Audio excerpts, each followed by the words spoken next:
Help of God group సభ్యులందరికీ కూడా నా హృదయపూర్వక కృతజ్ఞతలు తెలియజేస్తున్నాను. ఈరోజు మనం నర్సీపట్నం దగ్గర మర్కవానిపాలెంలో షేక్ బీబీ గారి దగ్గరికి వచ్చాము.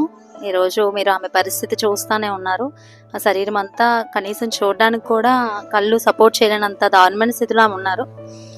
ఆమెను చూసి సభ్యులుగా మాకు చాలా బాధ అనిపించింది.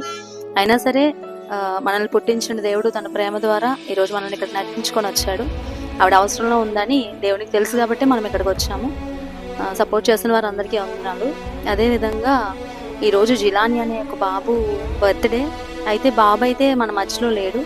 బాబు అయితే దేవుడి దగ్గర క్షేమంగా ఉన్నాడు.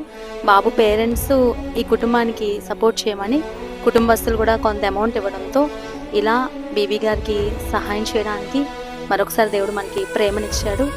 ఆ కుటుంబాన్ని దేవుడు దీవించాలి. ఖచ్చితంగా వారికి బాబు లేని లోటు తీర్చాలని మనం అందరం మనస్ఫూర్తిగా కోరుకుందాం. Thank you.